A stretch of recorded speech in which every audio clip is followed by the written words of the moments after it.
আর আপনি আর একটা কথা জিজ্ঞেস করেছিলেন হ্যাঁ না যে বাবা কোনো দোষ হয়েছিল কিনা, হ্যাঁ দাদা। বা বাবার পেটের পুলিশের ব্যাপারে একটু খোঁজ নিতে বলেছিলেন। হ্যাঁ ওইখানে পঞ্জিকা দেখিয়েছিলাম আর হ্যাঁ দুজনকে, ওই টাইম দিয়ে। ওদের বাবা কোনো দোষ পায়নি, ঠিক আছে। হ্যাঁ কিন্তু আমার ফ্যামিলির একটা প্রবলেম আছে। সেটা হচ্ছে, প্রবলেম আছে আমার বাবার যে ঠাকুরদা ছিলেন, হ্যাঁ সে জমিদার ছিলেন। হ্যাঁ তো এইটা নাকি বাবা মৃত্যুশয্যাতেও মাকে বলে গেছিল যে এই পাপটা আমার ছেলেকে না ভুগতে হয়।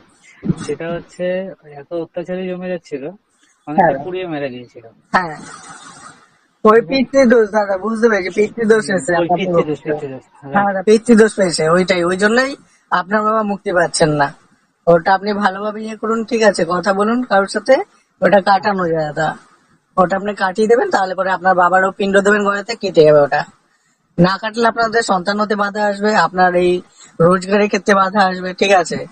এই মারা ব্যাপারগুলো আপনার যতদিন করবেন। থাকবে ততদিন পর্যন্ত আমি দিতে পারবো না। আর না, দিতে পারবেন না, ওটাই দাদা আপনি বাৎসরিক যখন করবেন, ঠিক আছে, আপনি ওই পুরোহিতের সাথে কথা বলবেন, পিতৃদোষের ইয়ে করা যায়, ওনারা